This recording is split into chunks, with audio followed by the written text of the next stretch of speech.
L'Église du Christ au Congo et la Conférence des Églises de toute l'Afrique ont organisé du 7 au 8 décembre 2022, à l'intention de leaders religieux et politiques, une table ronde sur le genre et la population. Le thème abordé était le renforcement du rôle des leaders religieux et politiques dans la promotion des familles durables pour une population et un développement durable en améliorant la justice du genre. Cet événement avait pour cadre la salle de conférence Marini Bodo de la cathédrale du centenaire protestant. Première à prendre la parole, la révérende Lydia Mwaniki du Kenya, représentante de la CETA, a planché sur l'objectif de la réunion et les perspectives de la CETA sur les familles durables pour une population et un développement durable. How can we promote quality life in our families and society at large?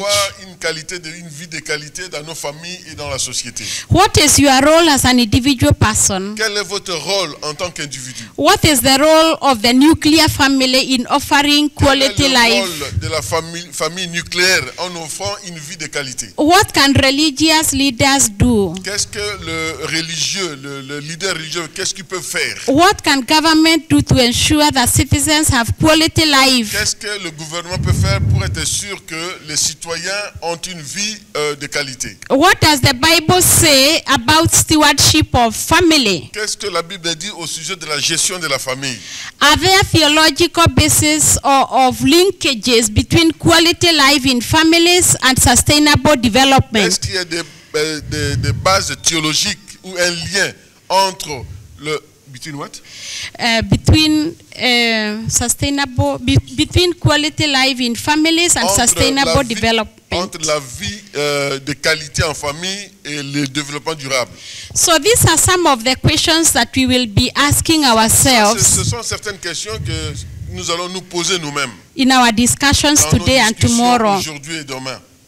So our discussions today are centered on sustainable families for sustainable development. Notre discussion aujourd'hui sera basée sur des familles durables et le développement durable. And as I have mentioned, AACC's focus is not so much about quantity. La CETA ne se focalise pas sur la quantité. It is not so much concerned about statistics on population. Ne met pas l'accent sur les statistiques des populations. Or how many children a family should have. Qu'une famille doit avoir, on ne se focalise pas là-dedans. S'en est suivi l'intervention de l'expert du ministère du Plan, M. Arsène Loukoussa, qui a présenté l'analyse du contexte et de l'état de croissance démographique de la République démocratique du Congo. Son intervention a tourné autour du plan national du développement dans la perspective de l'amélioration des conditions de vie des populations. Rendre compte. Et donc, dans le cadre de notre processus dans notre pays, nous avons plusieurs autres étapes à franchir. Nous devons continuer à vulgariser les résultats que nous avons obtenus dans le cadre de ces profils, que ce soit au niveau de la population à la base, qu'au niveau des autorités qui ont la décision. Nous devons se lancer rapidement dans les processus de formulation des profils au niveau des provinces. Vous savez, nous avons un pays qui est très grand. Et donc, ces profils qui se veulent central, il est vrai que ne reflètent pas de manière précise les réalités au niveau de chaque province. Et donc, il y a ces processus-là. Nous travaillons avec les Fonds des Nations Unies sur le développement pour l'élaboration des profils au niveau de chaque province. Profil dividende démographique de chaque province. Et il est également prévu, ça c'est vraiment des prochaines étapes, la mise en œuvre de l'observatoire sur les dividendes démographiques. Dans la plupart des pays, il existe un observatoire sur les dividendes démographiques qui voit de près ces questions et formule des politiques, surtout lorsque les pays élaborent le plan de développement. Et il est également prévu dans notre calendrier de renforcer la coordination des questions de la population. Nous avons un comité national de la population qui est en veilleuse. L'objectif, c'est le renforcer et doter rapidement les pays d'une politique nationale de la population. Voilà en quelque sorte les quelques éléments que je voulais partager dans le cadre de cette table ronde. Je vous remercie. Le professeur David Mayele, quant à lui, a présenté la théologie des familles durables pour une population et un développement durable. Le bien-être, nous pouvons le présenter aussi dans ce sens-là, que chaque cœur puisse se libérer de valoriser la femme, de valoriser la famille, et ça va engendrer des familles durables, et ces familles durables pourra engendrer des nations grandes. Nous parlions tout à l'heure, aujourd'hui à l'intérieur, il n'y a plus de vie. Pour un pain, les gens mangent, imaginez, ils sont vers Djouma là-bas, les gens attendent le poisson salé, le poisson chenchar qui vient de Kinshasa. Ils attendent le pain Victoire qui vient d'ici. Toutes ces choses-là font qu'il n'y a pas de développement à l'intérieur. Il y a une forte pression, nous voyons Kinshasa, comment est-ce que c'est. Si nous devons, avec la science simplement, c'est vrai, mais nous devons aller avec la conscience. Travaillons pour que chaque personne puisse comprendre qu'il y a des antivaleurs. Je ne prends pas beaucoup de temps pour parler des antivaleurs, mais ce sont les antivaleurs qui tuent la notion de famille durable. Quand dans un milieu comme le nôtre, nous avons compris que non, les antivaleurs ne sont pas bons, nous devons crier cela sur le toit. Nous devons parler de ça. Les gens souffrent, il faut souffrir les autres et ça se voit à l'œil nu. Et surtout, ce sont les leaders, les religieux qui doivent s'élever pour se dire que non, halte. Et c'est comme ça que nous allons combattre les violences faites à la femme, nous allons combattre la pauvreté, nous allons combattre les mariages précoces. Pourquoi les mariages précoces? Parce qu'il y a des gens dans leur tête qui se disent que le bonheur c'est simplement que quand il y a une fille vierge. Alors ils descendent jusqu'à 9 ans, une fille vierge de 9 ans. Or ce n'est pas ça. Et là nous sensibilisons pour dire que le bonheur c'est le cœur. On ne trouve pas le bonheur chez la femme. Si tu as un mauvais cœur, si tu as choisi la connaissance du bien et du mal avec le diable, tu seras que dans la souffrance. Il faut te repentir, venir à Jésus qui transforme un cœur. Lorsque tu as ce bonheur dans le cœur, tu pourras trouver le cœur de l'homme. Et là, pour terminer, nous voyons que l'homme a péché. Mais c'est Dieu qui vient vers lui pour lui demander, Adam, où est-ce que tu es? C'est que Dieu ne nous regarde pas selon nos péchés. Dieu ne regarde pas le Congo selon les antivaleurs qu'il a. Dieu nous regarde selon le plan qu'il a pour le pays. Un pays développé, un pays riche, un pays abondamment riche où les hommes et les femmes sont épanouis, les enfants sont épanouis, propres et tout ça. C'est ça la pensée de Dieu. Il nous cherche pour nous faire du bien. C'est à nous de recevoir cela et de changer notre comportement. Il n'a pas condamné pour dire qu'Adam, oh non, Adam n'a pas appelé Dieu, c'est lui-même. Et dans notre condition du Congo, quand on voit parmi les pays les plus corrompus, nous étions 170e, 171e. Nous passions à 170e, il y avait des émissions à la télé. Oh non, nous avons gagné une place. 170e pays les plus corrompus et les gens, j'ai trouvé de hautes autorités pour leur parler, mais pourquoi est-ce que, oh non, nous avons fait, non, le travail est énorme, mais sachons que Christ est avec nous pour que ce pays puisse redevenir mieux, parce qu'il a besoin des âmes dans ce pays pour qu'ils soient sauvés. Ainsi, des femmes, des hommes qui ont la mentalité d'un meilleur vécu vont combattre les antivaleurs, vont travailler pour le bonheur, vont penser que non, des belles écoles à l'intérieur, il n'y a pas de courant, il n'y a pas d'eau dans ces pays. On voit simplement le courant d'Inga passer 2000 km. On peut penser à cela. Mais tu ne peux pas penser à cela si tu ne penses pas à toi-même pour avoir le bonheur qui vient de Jésus. Après ces 3 interventions de la première journée, les participants se sont constitués en groupe pour des ateliers de discussion dont les résolutions ont été présentées à la fin de la journée qui était consacrée aux familles durables et développement durable. Nous avions donné quelques idées. Nous avions dit ceci: organiser les enseignements appropriés dans les églises, écoles milieu professionnel, même dans les partis politiques. Les hommes champions peuvent définir un certain nombre de sujets ou enseignements bien connus pour la vulgarisation. Responsabiliser une structure ou un département dans chaque confession religieuse afin d'être vulgarisé. C'est là sur base de la parole de Dieu, bien sûr. Former, équiper et sensibiliser les gens qui peuvent bien faire la vulgarisation. La deuxième question, c'est la suivante.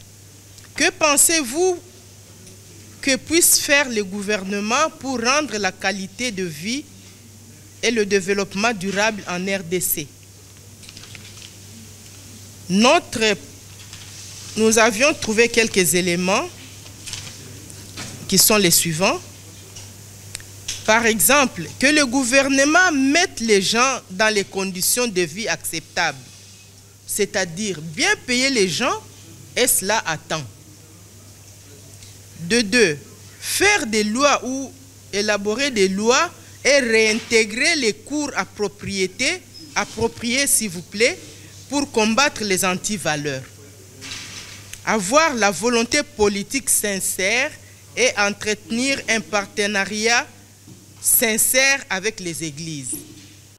La deuxième journée a démarré par une méditation très instructive du révérend Hubert Miyimi, DG des studios Sangomalamu, sur l'injustice culturelle tirée de Jean 8, 1 à 11, qui rapporte l'épopée de la femme prise en flagrant délit d'adultère alors que son cavalier avait été relaxé.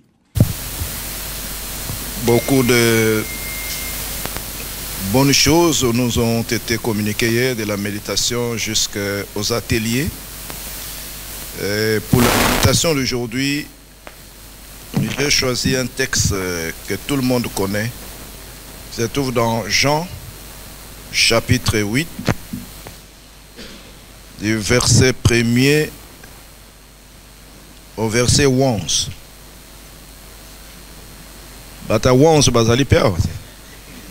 Nous allons prier. Papa notre Dieu, nous te sommes reconnaissants pour la grâce que tu nous fais encore aujourd'hui de t'écouter. Ta parole, c'est notre pain quotidien. Ta parole fortifie notre foi. Loin de nous toute interférence et tout esprit de distraction. Au nom de Jésus, nous avons ainsi prié. Amen. Amen. Je vais lire rapidement, vous allez suivre. Jésus s'est rendu à la montagne des Oliviers, mais dès le matin, il alla de nouveau dans le temple et tout le peuple vint à lui. Je vais donner un sous-thème dans ce que je suis en train de dire. L'injustice culturelle. Il faut ici là. On va kangi bango mibale. Ba memi kaka mwasi. Il n'y a que la femme qui est adultère et l'homme n'est pas adultère. Et si cet homme était marié, donc on a couvert les péchés de l'homme, on a exposé qui? La femme. Et vous voyez cette histoire-là, même dans notre société ici, même chez nous ici à Kinshasa, c'est fait, non? C'est comme ça, non? Pour les mariés ici. En tout cas, dans notre expérience de counseling, même qui va trahir l'autre? Parce qu'en trahissant l'autre, ça veut dire que les deux méritaient lapidation pour Jésus. Si on doit lapider la femme, on doit aussi lapider qui? L'homme. Alors bon, maintenant, et peut-être on l'a amené à cause de la jalousie. Il se pourrait que tout le monde est déjà sorti avec la même femme. Et quand la femme va ouvrir la bouche pour dire, toi j'étais avec toi hier, toi c'était avant-hier, et toi c'était ceci. Alors vous tous, vous êtes des hommes adultères, pourquoi vous m'amenez ici? Alors ils ont invité ça. Ah, toboima, indondo. Ah oui, comme makamusus. Moi na moi na salinini abendani. Voilà. Et c'est possible que dans notre société, nous puissions se réfléchir de cette manière-là. Cette méditation du révérend Hubert Miyimi était une orientation indiquée pour la deuxième journée qui, cette fois-ci, était axée sur la justice du genre. Écoutez la révérende Lydia expliquer l'objectif de cette deuxième journée. Focusing more on sustainable population for sustainable development. Hier, on avait mis l'accent beaucoup plus sur une population durable pour un développement durable. Today we will focus more on gender justice. Aujourd'hui, nous allons mettre l'accent sur la justice du genre. And we join the world in continuing to commemorate the 16 days of activism. Et nous allons nous joindre au monde entier pour commémorer les 16 jours de l'activisme. So, as I have said, today we are focusing more on the 16 days of activism. Comme je l'ai dit, aujourd'hui nous allons mettre l'accent sur les 16 jours d'activisme. And the 16 days of activism against gender-based violence is an annual international campaign. 16 jours de campagne pour l'activisme, c'est pour contre la violence faite au genre et c'est mondial. It begins from 25th of November. Ça commence le 25 novembre. Until 10th of December. Et jusqu'en décembre 10 décembre. And the theme this year is Unite. Le thème pour cette année c'est Uni. Activism to end violence against women and girls. Unis dans l'activisme pour mettre fin à la violence faite aux femmes et aux filles. And this theme invites everyone to play their role in ending violence against women and girls. Ce thème invite tout le monde à travailler de telle enseigne que nous mettions fin à la violence faite aux femmes et aux filles. It invites everyone to show support and solidarity to women's rights. Ça nous invite tous à nous mettre ensemble avec les femmes pour montrer la solidarité envers eux. And resist all hindrances to women's rights. Essayer un peu de prévaloir les droits de la femme. So in our round table today, Elle a, par la même occasion, lancé la campagne de 16 jours d'activisme pour la fin de la violence faite à la femme et à la jeune fille. The 16 days of activism. Aujourd'hui, l'objectif c'est de célébrer les 16 jours d'activisme. Creating awareness about HIV issues in DRC. Éveiller la conscience au sujet de violences faites au genre en République démocratique du Congo. Especially those that affect quality of life in families. Et spécialement ceux pour qui la qualité de vie en famille est affectée. And develop possible Et solutions. nous devons voir comment développer les solutions possibles. So from each of the presentations today, Pour chacune des présentations aujourd'hui, like yesterday, comme hier, you will have 3 questions to answer individually. vous aurez 3 questions à répondre individuellement. The first question is, what did you hear? Or what did I hear? La première question c'est qu'est-ce que j'ai entendu? Qu'est-ce que tu as entendu? What do I want to say? Qu'est-ce que je voudrais dire ou vous voudriez dire? What will I do? Que ferai-je? Thank you very much indeed. God bless you. Merci beaucoup et que Dieu vous bénisse. Explicitons les stratégies de la promotion de la justice du genre. Par la CETA, le professeur Boussela est allé à présenter les sujets portant sur les hommes champions de la CETA en RDC et leur travail de plaidoyer pour la justice du genre. Les hommes champions, d'où viennent ces concepts? Comment aujourd'hui, au Congo, ce vocable est sur le lieu public? Distingués invités, mesdames et messieurs, honorables serviteurs de Dieu, la conférence des églises de toute l'Afrique, la CETA. Madame Lydia nous a présenté hier cette organisation, une organisation chrétienne qui a vu le jour en avril 1963. Un mois après, c'était la naissance de l'organisation de l'unité africaine. C'est au mois de mai. Entre la naissance de la CETA et la naissance de l'organisation de l'unité africaine, il n'y avait qu'un seul mois de différence. C'est pourquoi les deux organisations travaillent, l'une politiquement, mais l'autre spirituellement et socialement, pour accompagner, n'est-ce pas, l'organisation politique qui est l'Union africaine. En 1963, la CETA a vu le jour, comme je l'ai dit, au mois d'avril.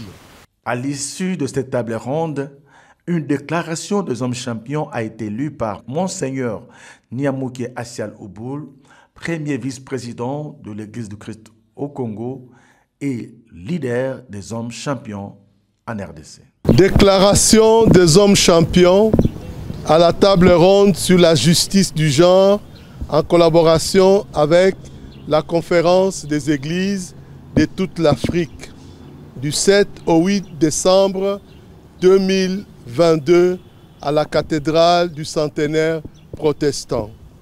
Nous, hommes champions du genre de l'Église du Christ au Congo, ECC, réunis dans la salle polyvalente de la cathédrale du centenaire protestant à Kinshasa du 7 au 8 décembre 2022 avec les leaders religieux et la société civile, avons discuté des problèmes en relation avec la violence faite au genre en général et celle faite à la femme et à la jeune fille en particulier. Nous sommes profondément soucieux à propos de ces fléaux qui diminuent la valeur et la dignité de l'être humain créé à l'image et à la ressemblance de Dieu. Nous rêvons et militons pour un Congo où règne la justice du genre, l'égalité et l'équité, un Congo où les fils et les filles du pays se mettent ensemble pour promouvoir la justice du genre en dépit des non-différences. Nous reconnaissons le rôle des leaders religieux et ceux des autres dans la promotion de la paix, de la lutte contre la violence basée sur le genre et de la justice du genre. En conséquence, nous recommandons aux leaders religieux, laïcs et des autres secteurs de créer des espaces de dialogue dans leur milieu culturel pour combattre la masculinité toxique et promouvoir la justice du genre. Étant la lumière du monde, nous condamnons toute attitude et action visant à chosifier la femme pour la considérer comme un être inférieur. Face à la croissance démographique de la population congolaise, nous recommandons aux acteurs religieux et leaders d'opinion de vulgariser le sens de la masculinité positive afin que l'on soit responsable des enfants qui naissent.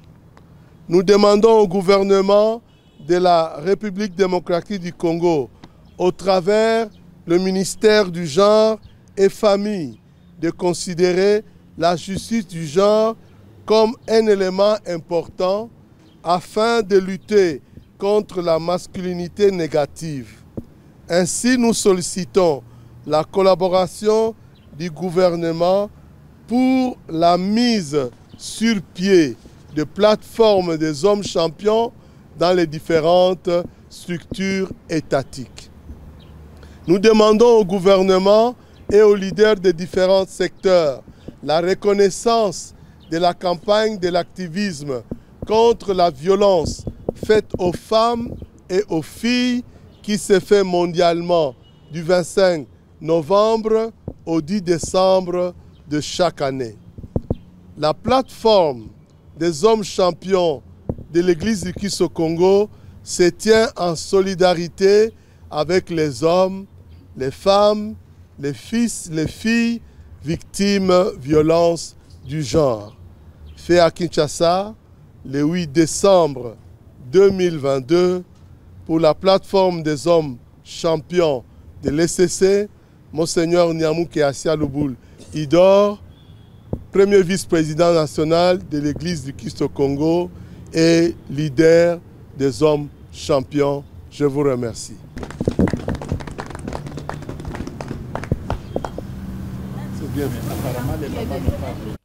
À la fin de ces travaux sur la justice du genre et le développement durable, les organisateurs ont exprimé leurs impressions au micro de Studio Sangomalam.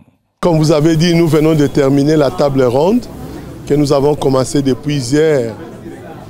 Nous sommes très contents parce que nos objectifs ont été atteints.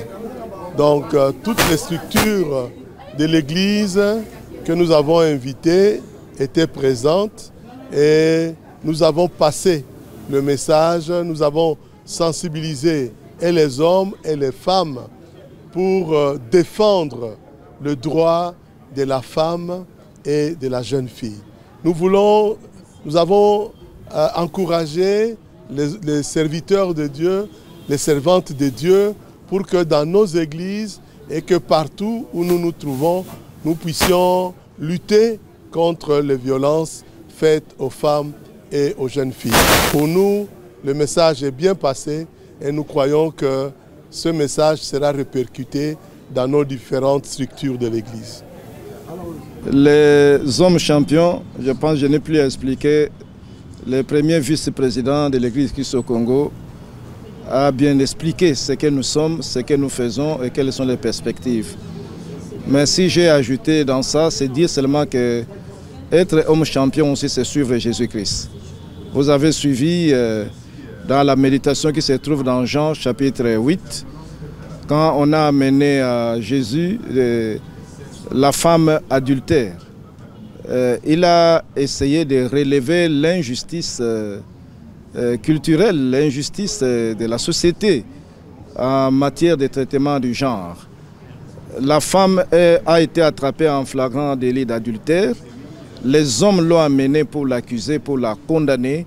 Mais Jésus a posé la question aux hommes que celui qui n'a jamais péché puisse lancer le premier la pierre à la femme.